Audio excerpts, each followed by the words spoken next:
Hi, everybody. Welcome to this panel about paranormal and sci-fi romance. Could you please introduce yourselves for our French readers? So perhaps beginning with Maria. Hi, my name is Maria Vale. I've written a series called Sauvage in France, and it's about wolves who are shifters, but they are first and foremost wolves. They have a feeling for the land and for their sacred wild selves, as well as for their beloved others. So it is very much about nature and our role within it. Thank you. Nalini? Kia ora from New Zealand. I miss not being there in person, so hopefully one of these days I can come back to the conference in real life. It was really fun last time. I write paranormal romance and also contemporary romance, and my first contemporary just released in France, so I'm super excited about that. Yeah. And Amanda? Bonjour, je suis ravie d'être avec vous ce soir. So I speak French, so if you have any questions for me afterwards, feel free to ask them in French or English. I live just outside of Paris.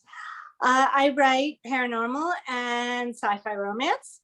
And well, actually the paranormal is more fantasy romance in another world based on Greek mythology. And there's adventure and romance and high stakes action and sort of save the world quests. And it's a lot of fun, and there's banter and just a fast-paced fun read. My fantasy romance series is the Kingmaker Chronicles, and I actually don't have the information at this point. I wish I did, but there is a French translation of the Kingmaker Chronicles in the works, and I'm very excited about that, and I can't wait for it to come out, but I don't know when that will be. And my sci-fi romance is called the Night Chaser series, and there's 2 books, and the third one is coming as soon as I can write it.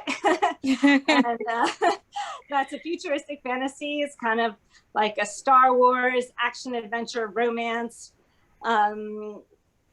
Again, high stakes, really fun, and rip-roaring adventure. So those are my 2 series.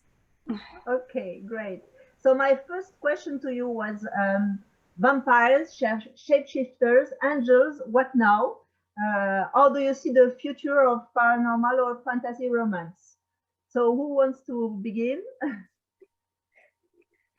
I'll go first, just Okay. because one of the things that I've always wanted to see is a monster that is created by us. So Frankensteins and golems and things like that. Because to me, one of the wonderful things about paranormal is you get to think about what it is to be human.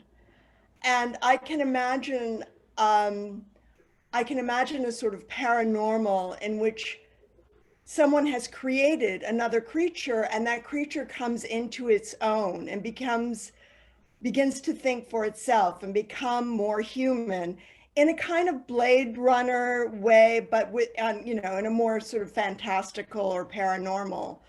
I just think that would be a lot of fun and something I don't think I have seen so far. Great. I think for me, I was going to say, for me, it's really hard to predict because it's such a wide canvas, paranormal or in science fiction. If you take all of speculative fiction, there's so much opportunity in there to mine for material and directions we go. I think for me, I kind of don't want to know what's next because I want it to be a surprise, whether it's something that comes to me or something I read in a book and it's like, wow, okay, I never thought about it that way. Even what Maria just said, I never really thought about a sort of a Frankenstein type monster within paranormal romance or science fiction romance. So yeah, I'd like to be surprised. I think that doesn't mean just new things. It could mean a twist on an existing creature or trope. So yeah, I'm always open to finding new things to read and write. I absolutely agree with that. I think that there's always something new that can be thought up and invented, and that will be spectacular. And I also think that there's a future for werewolves and vampires and shifters and fantasy with magic and gods and things like the worlds that I created, because you can just expand on that almost infinitely. And I think it's really, really cool when an author manages to kind of turn a trope that's been used a lot on its head, which is something that Maria Vale has done really, really well with her wolf shifter books, because they're not your typical wolf shifter books. They're about wolves in the wild, and you have sort of their human side that is just the necessity. And it's really interesting. And I have to say, the first time when I first picked up Maria's books, I maybe felt a little, I've done werewolves and vampires, and I've kind of read a lot of this, and it was so different and so wonderful that I never shut up about Maria's books now and say they're amazing and everybody should read them. So I think that even the old, and if we want to say, well used and well loved themes and tropes, they can still, be completely reinvented by someone, by a new author or a new idea. So. You are absolutely the sweetest. It's all true. From the bottom of my heart. Wonderful books. As I said before we began, in France, the paranormal market really downsized in the few past years. And what do you feel internationally in the US or maybe in Australia and New Zealand? Do you feel that the market is still strong in paranormal romance, or is it a bit on the downside also? I'll take that one, because as long as I've been an author, I've been told the paranormal market is going downhill. So when I started, everybody was like, paranormal is dead. Like literally my first paranormal left a sensation. Oh no, paranormal market's dead. And I always joke that no, it's not dead, it's the undead. It always just rises again. So I think the fans for paranormal are there. Maybe it's not as much in the mainstream market. Sometimes, there's always ebbs and falls in what is at the forefront. I remember 10 years ago or something, there was a whole campaign that bloggers were running to save the contemporary, because contemporary just wasn't showing up, in terms of the media and blogging and places like that. Wasn't, and now contemporary's everywhere. And so I think it's all ebbs and flows. But I think that, so me, as someone who reads paranormal and science fiction romance, I'm always looking for that. I'm not going away. And I think it's just more a case of whatever takes the public imagination, and by that I mean just the wider reading public. Sometimes it's historical, sometimes it's paranormal, sometimes it's contemporary, but that doesn't mean the fans of the other things have gone away. Maybe they're just quieter, and they're still buying books. There's still that hunger to read those books. That's so true. And for example, when I see the enthusiasm around each new release of Nalini's, when I see it coming out, and the enthusiasm of the fans and the readers, every time there's a book, that market is still going strong. And I think that the readers are there.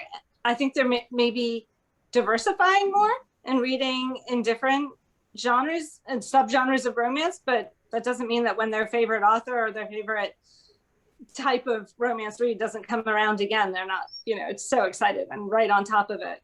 I don't think paranormal is dead at all. I just think I think it's going as strongly as it has been over the last however many years. I think that's what Nalini was saying too. people are saying it's dead, but in fact, the readership has remained, I think, pretty stable.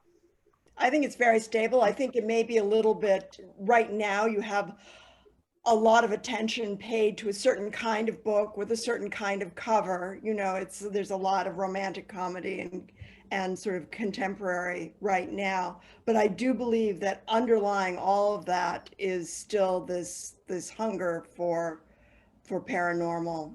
And I think, as you said, there's always something new coming up. There are old favorites that you absolutely love, and each volume is as compelling as the last. I mean, there are series like yours, Nalini, that I've read every book, and each new one is just as compelling. But you know, and as Amanda says, everybody gets excited with each new book. So. Thank you. Perhaps also the wave was so high with the Twilight phenomenon, and afterwards the wave with paranormal was so high that now, of course, we can say it's on the downside, but it was so high at one time. So I agree with you that the readership is still there, underlying.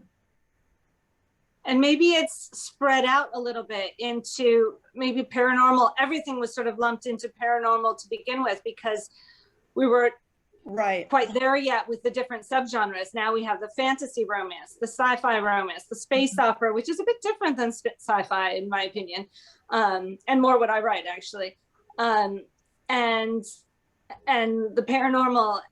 And maybe you can, you know, break that down into shifters versus witches versus whatever, fae or whatever else. So I think now that, you know, that we've got such a diverse palette there, that maybe paranormal is actually huger than it ever was. We're just breaking it down into subparts more often. Yeah, that's true. That's true. And Amanda, perhaps you could begin with your Night Chaser book. I think you have the second book coming out this year, Starbreaker. So perhaps you could tell us a bit about this series of you. Sure. Actually, let me just get it here, so that'll help visualize things a little bit.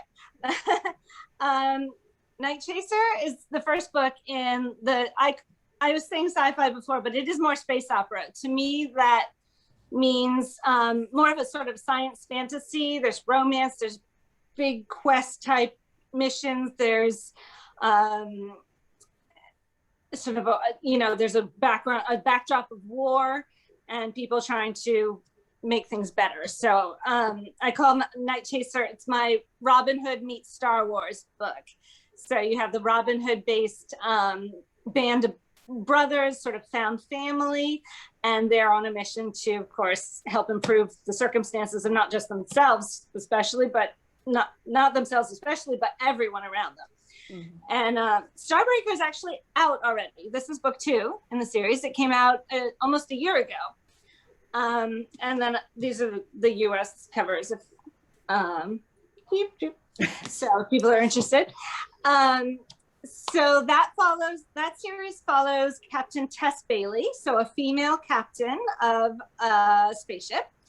And she's our Robin Hood type character, and she's zooming around the galaxy with her crew, stealing from the rich to give to the poor, basically. And in their case, it's more a question of stealing medicine, because the people who have things also have medicine, and especially sort of vaccinations and things that cure, sort of we call it a cure-all in the book, that cure everything. And they're trying to take that from the government, who's distributing them just to the people they want to, and bring them to other portions of the population around the galaxy. And then they get involved in a heist that goes wrong, and they don't steal what they think they're stealing, and they end up with an even more important government secret that then they are on the run, and there's bounty hunter after them.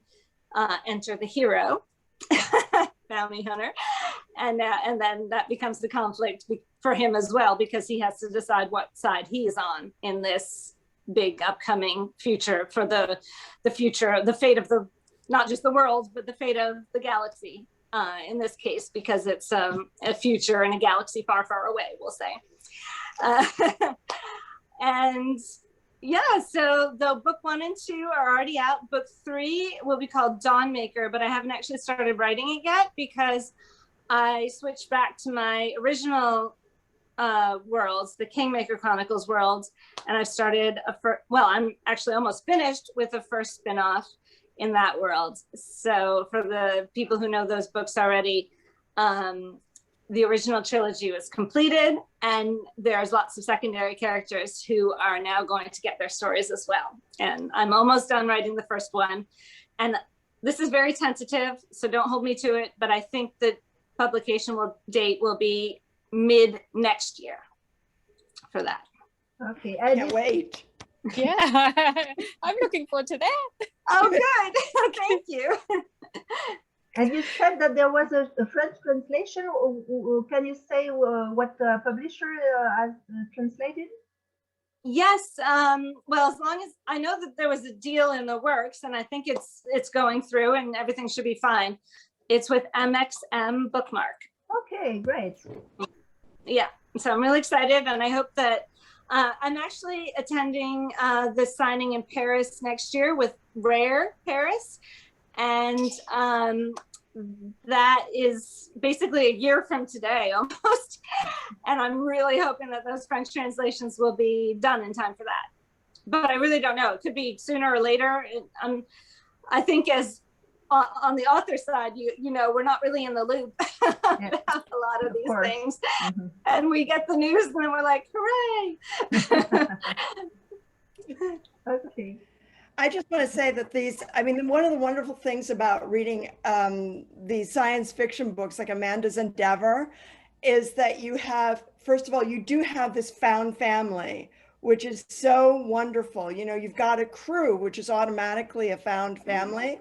And you've got so many stresses and strains that just come from this setting. You're out in space and nothing can be taken for granted. You can't take for granted air or water or anything. And so, you know, it's this sort of constant excitement, and depending on one another, which Amanda does so incredibly well. She did so well with Beta Team. I mean, everybody loved Beta Team, and you love the crew of the Endeavor as well. I mean, they're just so wonderful. And then you have the romance on top of it. It's pretty amazing. Thank you. Yeah, I do love the romance. Sometimes I think, oh, I'm just gonna write a book that, you know, it's got a romantic thread in it, but the romance isn't the, you know, isn't a main part. And then that always, by 20 pages in, I'm like, yeah, that's not happening. This is a romance. No regrets. Okay. So Maria, perhaps you can follow with your Legend of All Wolves series.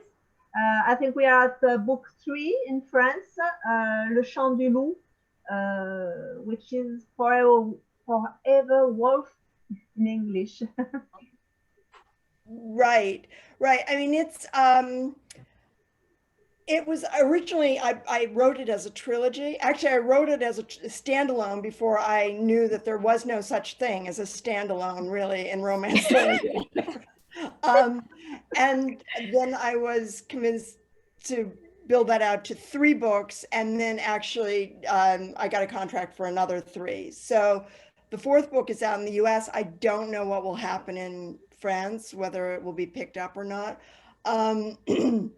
But Forever Wolf follows an unlikable heroine. I have a taste for unlikable heroines, and she's very strict. She's had a very tough background, and she is a stickler for the law. And it's only later that you start to understand why the law is so important to her and why she's so severe. And she starts to open up when she finds a wounded wolf who's outside of the pack hierarchy. And so she feels she can open up a little bit more to him.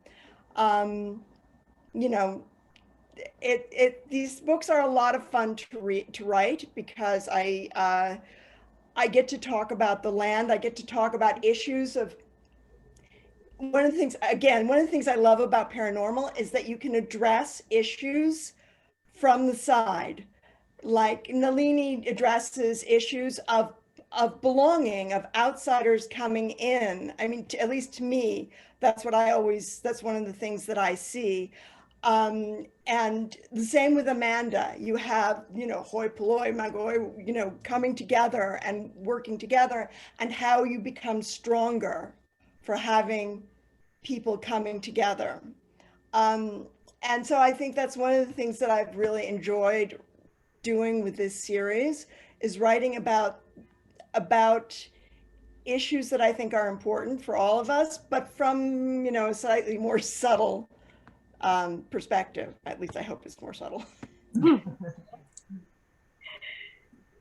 Okay, and then with you, Nalini, the latest books, the latest book in your Psy Changeling series, book 19, Rêve de loup in French, Alpha Night in English, was just published in March in France. So could you tell us a bit about this book? Yeah, for sure. So yeah, it's part of my long-running Psy Changeling series. So Psy Changeling in French. And so don't be scared if you haven't read the series and you're thinking, oh my God, book 19. So these last 4 books, so 16, 17, 18, and 19, are kind of like a spin-off.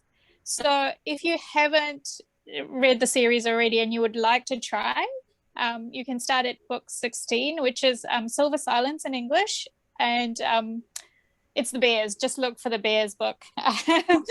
So this is set in my alternate world where there are changelings who are shapeshifters, humans, and then the Psy who have like enormous psychic abilities like telepathy and telekinesis. And at the very start of the series, we learned that they conditioned emotion out of themselves because they thought that would stop the really high incidence of psychopathy and violence. And so, yeah, that's where it all began. And with the most recent book, it's we're doing something new, which is I like to do something new with each book to develop the world. So we're not static. The world has changed considerably since the very first book. And in this book, it's a female alpha of a wolf pack. So this is the first time we've had, a female alpha, and Selenka is amazing. I love her. I was very aware when I was writing her, I wasn't wanting to write just an alpha personality because I never want to write just a kind of character. I want to write a very specific character, a very specific person.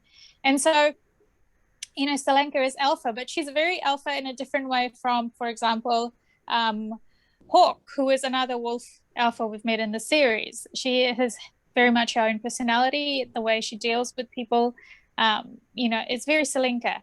It's not a carbon copy of anyone else. And it's not what do I want to say? Sometimes it's not what you expect. She's the alpha that lets the little kids paint her nails weird colors or put like little cartoon stickers on them because it makes them happy, and they're the pups of the clan, and so she's she wants to look after them in that way, but at the same time she'll take your head off if you are a threat to her pack. So she's very tough as well. And then we have Ethan, who is a broken arrow. The arrows are these assassins. They've just been brought up really terribly without love, without any kind of foundation. And Ethan, even more so, he's kind of a loner within a group of loners. And this is not a spoiler because it happens almost at the start of the book, but it's almost a mating at first sight kind of storyline. And it's like, this is the first time in the series, and it's like, what happened? What happened? Why did this take place? And yeah, it is, there's lots of emotion, there's lots of love, but at the background, there's also a storyline going on of what's happening with, there's explosions and people trying to assassinate other people. So we're trying to find out what's happening there. But at the heart of it, this book is really about, Selenka and Ethan and who they are to each other. Okay, great. I found your series terribly enthralling because I'm not a shapeshifter person, and everybody was like, "Wow, the shapeshifter changelings," and I was, "No, I'm a Psy person," and I love to have these characters. It was so different, and I love that the mix between these two worlds. It was very exciting. Yay! So did you want me to talk about the contemporary as well? Yeah, so I think it's the first book in the series, Hard Play. Is it? Am I right? Yeah. Yeah, and the title is in French, Un brin fleur bleue, and Cherish Hard in English. Yeah, so this series, all of these books stand alone. My contemporaries are all written to stand alone, but it's kind of based around this family, the Bishop Acera brothers. And so it's a group of 4 brothers, and they're just really tight. And so family is a big element of what I write in all of my series. And it's actually what I love to read, family, and not just blood family, but found family, like we were talking about before. Yeah. And so in this case, they are related to each other. They're 2 of them are actually half brothers, but they don't make that distinction because they're just this really tightly bonded family. And several members of the family are actually professional rugby players. And so that's a book you'll get later on down the track. But Sailor, the hero in this book, he plays rugby, but just only socially. And he's actually a landscaper. And so it was really fun to write a totally different kind of hero for me. And the heroine is a teacher. She loves poetry. And unfortunately, she is also the heir to this empire, and her mother, who she calls the dragon, is insistent that she take over the empire because Isa also happens to be very good at the business type of things. She just doesn't like it at all. And she wants family because her whole life she was kind of put on a back burner for her parents. Like her mom and dad are very both business focused, and she was never anyone's priority. She was the kid at home with the nanny. And so all she wants is family, and she wants to build, be with someone who has that same goal. Whereas Sailor, for reasons of his own, his past, at one point in his past, his mum was a single mum and they were thrown out of their home, and it really scarred him. And all he wants to do is basically build an empire, and all his focus is on building this business and, getting to a point where no one can ever throw him or his family out on the street again. And so you have these 2 very opposing needs coming together and clashing, and yet they're just drawn to each other. So it's totally romance. It's like, how are they going to figure this out? Are they going to figure it out? But they're both quite young as well, so there's a usefulness to the story. It was fun, and I hope readers enjoy it. Okay, thank you very much to you all. Perhaps you would like to say a last word for readers, and then we'll say bye-bye. I'm going to bed, but you, Nalini, it's the day, beginning of the day. Amanda, you're going to bed also. Yes. Sure, I'll start. Yep, I'm in Paris too, so this is the end of the day for me. So what's coming next for me? We already touched on it. It's a spin-off to the Kingmaker Chronicles series. And we talked about Beta Team. Those are my secondary characters that have been waiting a few years now to have their stories told. And I'm launching into that with much enthusiasm. And then Dawnmaker, also book 3 in the Endeavor or Night Chaser series. It kind of goes by both names. And I'm thinking about a novella which will be related to the Kingmaker Chronicles also, with another character, sort of, I wouldn't call him a villain, but someone who didn't make all the right choices in the original trilogy, but is totally redeemable and has a story to tell, but probably a novella length. That's one of the main character's brothers, Pierce. So I am toying with a novella idea for that, because I don't have any. I have these books in the works. I have 2 books under contract and several planned out, but nothing actually coming right away. Traditional publishing, as we know, is quite slow, and I've been very slow. So with the with those 2 factors added in, yeah, I won't have any release in this entire year unless I do something myself. So that's an idea I'm toying with, if I can make time for it. And otherwise, I'm just so excited to be continuing with both the Kingmaker Chronicles world and the Night Chaser world, because I love both series and I love the characters, and I just can't wait to tell more of their stories. Great. Maria, last word? I have volume 5 is with my editor. So that will hopefully be coming out this year. But as Amanda says, publishing is so slow. I also have a novella set in the same world, which will be published one way or the other. And I am going to try my hand at self-publishing an odd little book about the love between the angel of death and a waitress at Hooters. It's really a sort of meditation on time and on the meaning of time and experience. Okay. So great. That's it. Okay, back to you, Nalini. So in France, I think I still have one more book coming out this year, the next Guild Hunter. I'm currently actually writing the next one for the, you know, in English, and then it'll be translated. And then, and also in France, I think next year, actually, my very first thriller is going to be released in French. So that'll be exciting. It's yeah, it has a very fine thread of romance, this first thriller, but it is very definitely thriller mystery. So please go into it with that mindset if you're going to try it, and I hope you do. I call it New Zealand noir because, you know, it's set in, you know, my beautiful country, which is, you know, astonishingly beautiful in terms of scenery, but it's very dangerous as well because there's lots of lonely landscapes where bad things can happen. So yeah, that's been fun. In a different kind of way. Fun's probably not the right word for something dark and creepy, but anyway.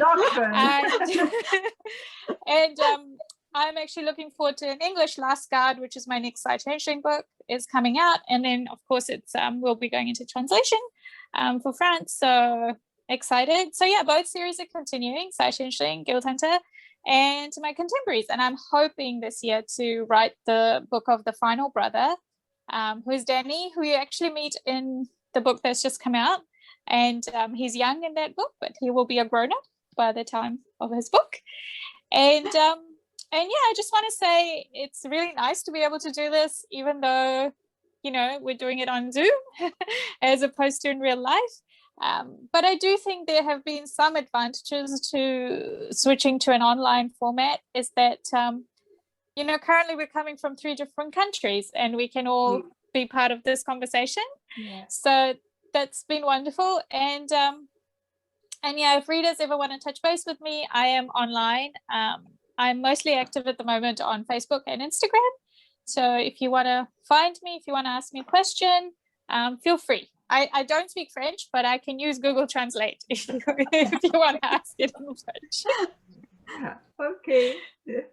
Thank you so much to you all. And well, we hope to see you in France in the future. Well, I'm on the next year. And, yes, well, I'm here, so feel free to ask me questions. I'm also online, and you can ask questions in French, or I can help you with questions for Nalini or Marian. Great. So, and yeah, I would love to. I had a wonderful time at the festival that we were at Nalini together a few years ago. That was one of my first conference. No, it was actually my first conference where I was on a panel, and I was on a panel with Nalini. And I have to say that was a moment I will never forget. And we've had the opportunity to participate in events together since then, and it's been amazing. And I've also with Maria, and it's been wonderful. Thank you so much for including me. Thank you so much. Goodbye. Merci beaucoup. See you soon. Bye. Bye. Bye. Bye.